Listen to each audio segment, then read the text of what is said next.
Menteri Pertanian Syahrul Yassin Limpo diperiksa KPK dan Syahrul diklarifikasi soal penyelidikan dugaan korupsi di Kementerian Pertanian. Syahrul Yassin Limpo diperiksa KPK selama 3,5 jam. Usai diperiksa, Syahrul menyatakan ia kooperatif. Soal perkara dugaan korupsi di kementeriannya, Syahrul meminta ditanyakan ke KPK saja. Menteri dari Partai Nasdem ini juga menegaskan ia siap diperiksa lagi jika diperlukan. Saya sudah jawab. Pak, siapa jadi tersangka 4 juta, Pak? Kali 92 kan berarti 20-an miliar. Ada puluhan miliar. Tanya KPK, saya sudah hadir hari. Bapak siap jadi tersangka nggak, Pak? Ketika ditangkap Kemudian berlanjutan lagi, Pak. Pemeriksaan ketiga, Pak. apakah kemudian dibantu lagi, Ya, Pak? tentu saja bisa. Siap, Pak. Bapak ini murni kasus hukum atau gimana, Pak? Atau politis, Pak? Oke. Bapak ada dua. Pak, sebentar, Pak. Oke, Dik. Terima kasih ya.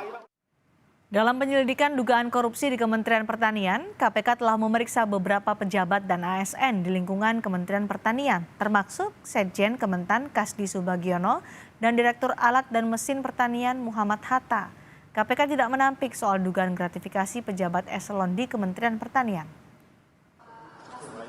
Ya, beberapa pejabat di Kementerian ASN, Kementerian Pertanian dan termasuk juga ASN, gitu ya, di lingkup Kementerian ASN. Nanti pastinya secara lengkapnya ketika selesai dalam proses analisis penyelidikan pasti kami akan sampaikan. Ya. Keduanya udah pernah dipanggil KPK untuk diminta keterangan nggak, Pak Kasdi dan Pak Hatta?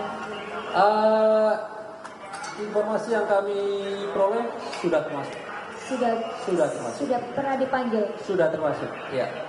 Apakah mungkin ada kemungkinan gitu ini gratifikasi di Kementerian Pertanian, Pak? Soalnya ICW juga menyebutkan ada kemungkinan gratifikasi dari pejabat eselon di Kementerian Pertanian, Pak. Ya, korupsi itu kan ada 30 tipologi. Jadi yang perlu sebagai pemahaman, korupsi itu ada 30 tipologi. Tidak hanya pasal 2, pasal 3 yang selama ini kita tahu ya, misalnya berhubungan dengan kerugian keuangan negara. Tetapi 28 tipologinya sangat mungkin, baik itu gratifikasi, jabatan, konflik of interest dalam pengadaan, sampai menghalangi proses penyidikan, penuntutan, dan persidangan, itu bagian dari tindak pidana korupsi. Nah, nanti dalam proses analisisnya pasti marahnya ke sana. Apakah ditemukan peristiwa pidana korupsi dengan 30 atau tidak? Kalau kemudian ada, pasti kami kemudian cari jawaban secara hukum.